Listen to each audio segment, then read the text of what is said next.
Divide 213 by 10 and then multiply.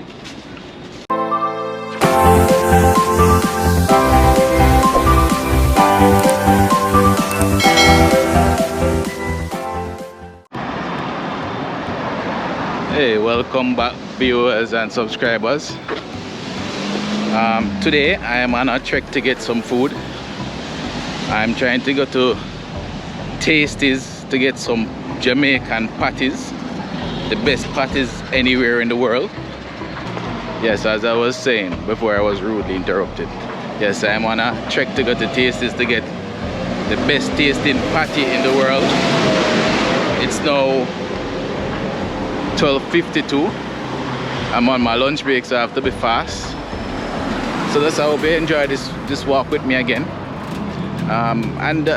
Hopefully I can give you a brief history lesson, you know, some of these areas and streets and so in the downtown area. So here we're walking past former Jamaica building. This used to be when the government was in charge of Jamaica's telecoms. This was the head office. This building basically has been here for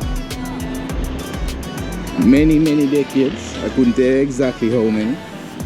Now in terms of our telecoms, as many would know, that is now run by predominantly Flow and Digicel. To our right is the Fletcher's Land community, and this is North Street in downtown. We see that bus just turned, and we're going to turn left onto Church Street, where we'll end up in the parade area and hopefully be able to purchase some patties.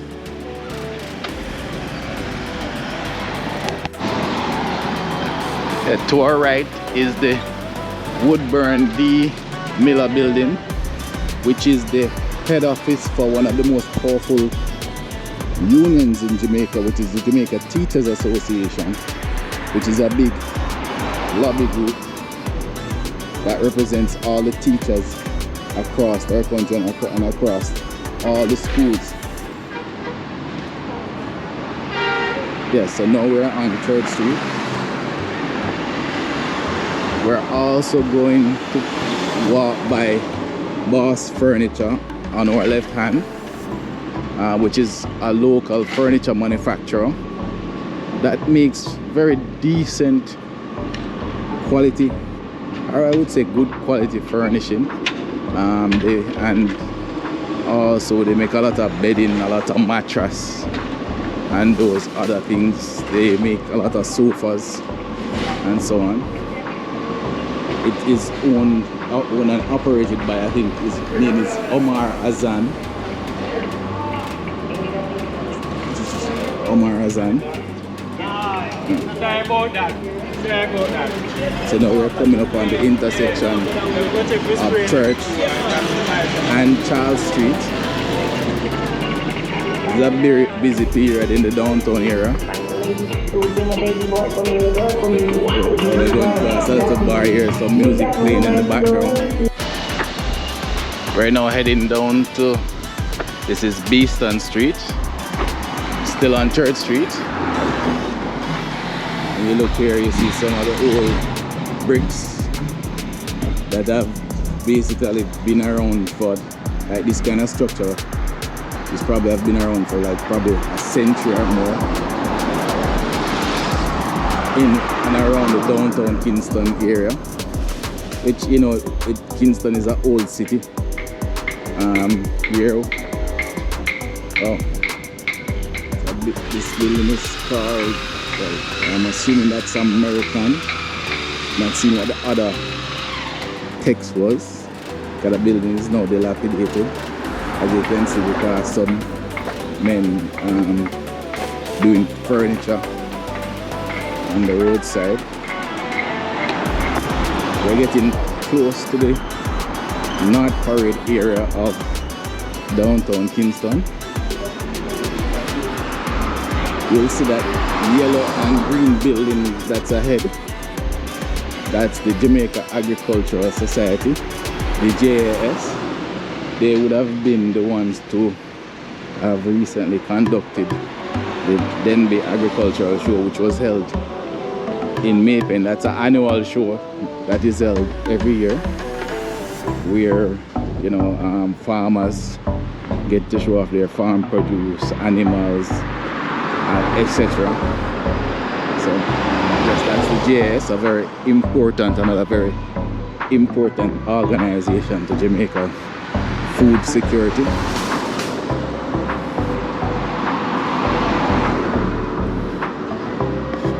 Now this building here was donated by, I think it was the Venezuelan government. They offer Spanish classes there for individuals, and you can also, there's a museum inside where you learn a lot about the Venezuelan history and the connection between Venezuela and Jamaica. Across the road now, that's basically CNWA Community and Workers, that's a credit union, and the JUTC downtown office, that's on East Parade. Yeah, so this is the building. This is this Simon Bolivar Cultural Center.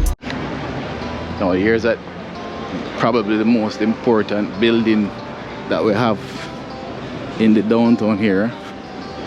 This is the famous Ward Theatre, one of the cradles of the Jamaican culture and acting. It has been basically in disrepair for a very, very, very long time.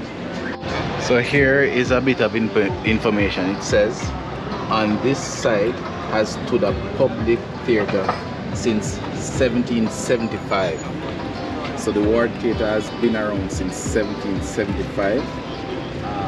A lot of the bright sparks can easily do that mathematical calculation to see how many years. That's 1770, 1800s, 1900s. You're talking over 200 years this building has existed. As you can see the areas that are in need of repair, and as you can imagine,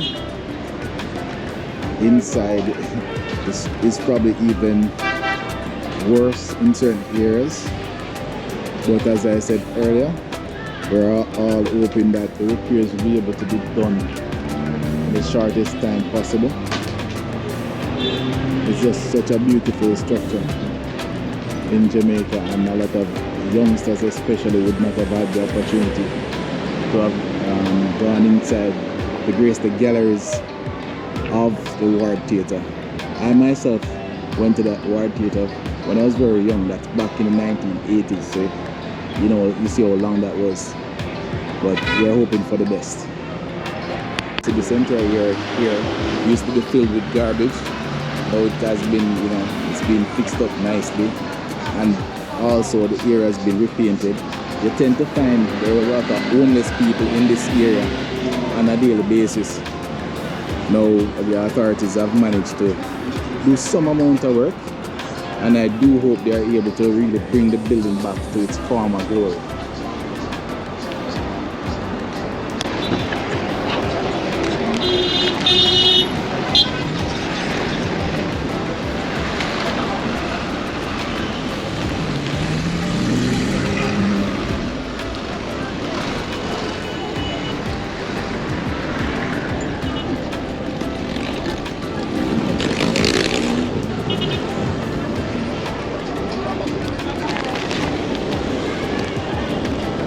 So we're just going to go for a brief walk through the St. William Grand Park. I'll try to get some drone footage as best as possible of the park. As I said, I need to come here one day and just focus directly on the park. This was one of the first parks that we had in the Kingston and St. Andrew area, and one of the most prominent parks, and I'll be able to give you a bit of brief history on the park.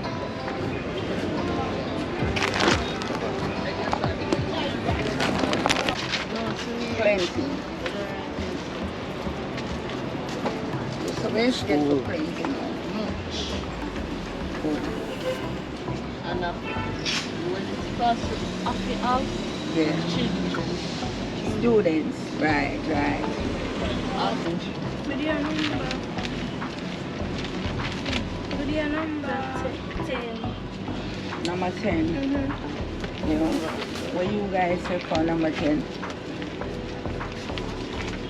A children's football match. Organizers use 3 barrier and 1 security guard to protect 10 persons. How many barriers and security guards would be needed to protect 213 persons? Well, my name is Suzette Williams and I sell on Sutton Street. Well, what really inspired me, I've been doing this a very long time now. I do it with my son and my daughter and a whole bunch of other children who go to high school. Yeah, so I teach my son and he pass up in Corona. I teach him right here and he pass a KC. So, and my daughter go to Arden. She pass to Arden and I do the same thing with her. Like how you say I do this. And that I'm just a lover of children and I always want to see them do well. That's good. So what are you teaching right now? What kind of subjects are you teaching them? Well, these children are 6th graders, so we're doing ability. Okay. We're just going through ability 2. That is going to be the first PEP exam for them. We're doing basically bare ability. We're doing right through the summer.